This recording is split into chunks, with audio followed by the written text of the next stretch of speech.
यह कहानी है सुंदरवन के जंगल की, जहाँ पर बहुत सारे पक्षी रहा करते थे। उस जंगल का राजा कालू कौवा था। राजा कालू कौवा बहुत ही जालिम राजा था। वह जंगल में रहने वाले मासूम पक्षियों पर जुल्म और अत्याचार करता था। जंगल के सारे पक्षी कालू कौवे के जुल्म और अत्याचार से काफी परेशान हो चुके थे। सभी पक्षी यही प्रार्थना करते थे कि किसी भी तरह से कालू कौवा राजा की कुर्सी से हट जाए।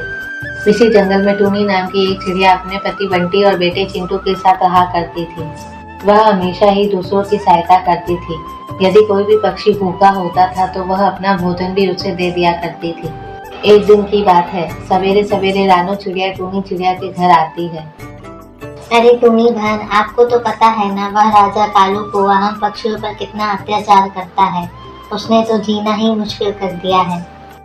क्या हुआ रानू बहन, आपने ऐसा क्या कर दिया कि राजा साहब आपको सजा दे रहे हैं? टूनी बहन, आपको तो पता है ना, उस राजा कालू कौवे ने जंगल में एक नियम बना रखा है कि जो कोई भी पक्षी जंगल के बाहर जाएगा उसे कड़ी से कड़ी सजा दी जाएगी। एक दिन की बात है, मेरा बेटा गलती से जंगल के बाहर चला गया था, तो राजा उस बात की सजा मुझे अभी तक दे रहा है। इस दुष्ट राजा कालू कौवे का तो रोज का नियम हो गया है मासूम पक्षियों पर भी बेवजह जुल्म करने का। हमें उससे राजा की कुर्सी छीननी होगी और जंगल में दोबारा से चुनाव कराना होगा, जिससे कि जंगल में कोई अच्छा पक्षी राजा साहब की कुर्सी पर बैठे और जंगल में रहने वाले सभी पक्षियों का अच्छे से ध्यान रखे और उनकी जरूरतों का ख्याल रखे, ना कि इस तरह मासूम पक्षियों पर जुल्म और अत्याचार करे। आप ठीक कह रही हो टूनी बहन, हमें अभी जंगल के सारे पक्षियों को एक स्थान पर जमा करना होगा और उन्हें दोबारा से चुनाव कराने के लिए कहना होगा।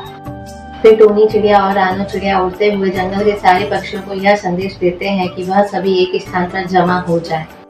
थोड़ी देर बाद जंगल के सभी पक्षी एक स्थान पर जमा हो जाते हैं। फिर टूनी चिड़िया जंगल के सभी पक्षियों को सारी बात विस्तार से बताती है। आप दोनों ने इस समस्या का बहुत ही अच्छा उपाय निकाला है। हमें तुरंत ही जंगल में फिर से चुनाव करवाना होगा। तो फिर चलिए साथियों, हम तुरंत ही जाकर उस राजा कालू कौवे से सारी बात करते हैं। फिर जंगल के सारे पक्षी राजा कालू कौवे के महल में चले जाते हैं और फिर वह लोग राजा कालू कौवे को सारी बात विस्तार से बताते हैं। ठीक है, मुझे ये फैसला मंजूर है। जंगल में दोबारा चुनाव लड़ने के लिए मैं तैयार हूँ, पर इस बार अगर मैं जीत कर आ गया तो मेरा जुल्म सितम तुम पक्षियों पर पहले से कई गुना ज्यादा बढ़ जाएगा। तभी राजा कालू कौवे का मंत्री उल्लू राजा साहब को धीरे से इशारा करता है और उसे एक कोने में ले जाकर उससे बोलता है, राजा साहब, आप यह क्या करने जा रहे हो? आपको तो पता है ना कि जंगल के सारे पक्षी आपसे बहुत नाराज हैं और आपके जुल्म और अत्याचार से सभी पक्षी काफी परेशान हो गए हैं। वह लोग आपको दोबारा चुनाव नहीं जीतने देंगे। फिर आप कैसे दोबारा से राजा बन पाओगे जब कोई भी पक्षी आपको वोट ही नहीं देगा? तो तुम चिंता क्यों करते हो मंत्री? मेरे पास एक ऐसी तरकीब है जिससे जंगल के सारे पक्षी मुझे ही वोट देंगे और मैं फिर से चुनाव जीत जाऊंगा। कैसी तरकीब राजा साहब? मंत्री, हम इस चुनाव के एक दिन पहले रात में सारे पक्षियों के घर जाकर उन्हें बहुत सारा भोजन और पैसा देकर उनके वोट अपने नाम कर लेंगे और भी तरह तरह के लालच देकर उन्हें अपनी तरफ आकर्षित करेंगे। पैसा और भोजन लेने के बाद वह सारे पक्षी हमें ही वोट देंगे। वाह वाह राजा साहब, आपकी यह तरकीब तो वाकई ही काबिले तारीफ है। फिर राजा कालू कौवा उन सभी पक्षियों से बोलता है, अच्छा ठीक है, मुझे आप सभी पक्षियों का यह सुझाव मंजूर है और मैं दोबारा से चुनाव लड़ने के लिए तैयार हूँ। आज से 2 दिन बाद जंगल में फिर से चुनाव रखा जाएगा और जिस किसी भी पक्षी को ज्यादा वोट मिलेंगे वही इस जंगल का राजा बनेगा। ठीक है राजा साहब, हमें मंजूर है। चलो साथियों, अब चलकर हम चुनाव की तैयारी करते हैं। और फिर वह सब लोग राजा के महल से निकल जाते हैं और फिर से जंगल के सभी पक्षी एक जगह एकत्रित होकर मीटिंग करते हैं। साथियों, अब हमें यह तय करना होगा कि इस जंगल का राजा कौन बनेगा। हम लोगों में से कौन इस चुनाव में खड़ा होगा उस दुष्ट कालू कौवे के खिलाफ। लेकिन इस जंगल में ऐसा कौन सा पक्षी है जो राजा बनने के काबिल है, जो सारी प्रजा को अच्छे से संभाल सकता है? इस जंगल में सबसे ज्यादा दयालु, समझदार और सुशील पक्षी केवल टूनी चिड़िया ही है। हमें टूनी चिड़िया को ही चुनाव में खड़ा करना होगा कालू कौवे के खिलाफ। टोनी चिड़िया को वोट देकर हमें उसे ही जंगल की रानी बनाना होगा, क्योंकि इस पूरे जंगल में टोनी चिड़िया ही है जो जंगल के सभी पक्षियों का बहुत ध्यान रखती है। इसलिए हमें उन्हें चुनाव जिताकर इस जंगल की रानी बनाना होगा। सभी पक्षी इस बात से सहमत हो जाते हैं और वह लोग टूनी चिड़िया को चुनाव में खड़े रहने की अनुमति दे देते हैं। जंगल के सारे पक्षियों, हमें इस बात का खास तौर पर ध्यान रखना होगा कि हम सभी केवल टूनी चिड़िया को ही वोट दें। आप सभी जानते हैं ना, राजू कालू कौवे ने हम सभी पर कितने अत्याचार किए हैं। हाँ, आप ठीक कह रही हो रानो बहन। कालू कौवा फिर से चुनाव जीतने के लिए किसी भी हद तक जा सकता है।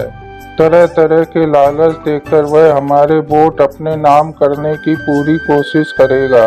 इसलिए आप सभी पक्षी इस बात का खास तौर पर ध्यान रखें कि हमें वोट केवल टोनी चिड़िया को ही देना है।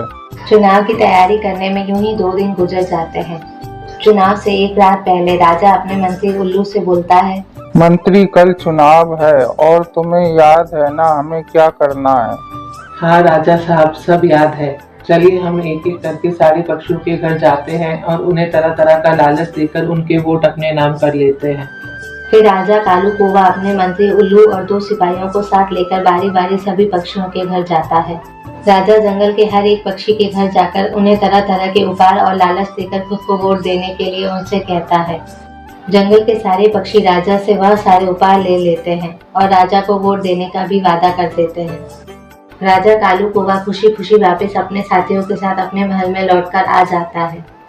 अब बताओ मेरा सुझाव कैसा लगा तुम्हें? राजा साहब, आपकी यह तरकीब तो बहुत ही अच्छी है। कल सवेरे सारे पक्षी आपको ही वोट देंगे और आप दोबारा से इस जंगल के राजा बन जाएंगे। अगले दिन सवेरे सवेरे जंगल के सभी पक्षी अपना वोट डालकर चले जाते हैं। अब शाम हो गई थी। चुनाव का परिणाम आने का भी समय हो गया था। थोड़ी देर में सभी वोटों की गिनती की जाती है। टूनी चिड़िया के सबसे ज्यादा वोट होते हैं और उसे जंगल की रानी घोषित कर दिया जाता है। मंत्री, ये सब क्या हो गया? जंगल के सारे पक्षियों ने हमसे बहुत सारे उपहार लिए और वोट उस टोनी चिड़िया को दे दिया। तुम आंखें फाड़ फाड़ के क्यों देख रहे हो कालू कौवे? तुम सदमे में लाल पीले क्यों हुए जा रहे हो? तुम सारे पक्षियों में मेरे साथ धोखा किया है। मुझसे पैसे लेकर तुमने उस टोनी चिड़िया को वोट दे दिया है। कालू कौवे, तुमने अब तक न जाने कितने मासूम पक्षियों पर जुल्म किए हैं। तुम्हारे इतना अत्याचार करने के बाद भी क्या तुम्हें यह लगता था कि हम सभी तुम्हें दोबारा से राजा बना सकते हैं? यह तुम्हारी भूल थी कि तुम फिर से राजा बन सकते हो। यह लो तुम्हारे दिए हुए उपहार और पैसे। हमें इन सब चीजों की जरूरत नहीं है। फिर जंगल के सारे पक्षी सारे रुपए और उपहार कालू कौवे के मुंह पे मार फेंकते हैं। टूनी चिड़िया सदा के लिए उस जंगल की रानी बन जाती है और उस दिन के बाद से जंगल के सारे पक्षी हंसी खुशी अपना जीवन बिताने लगते हैं।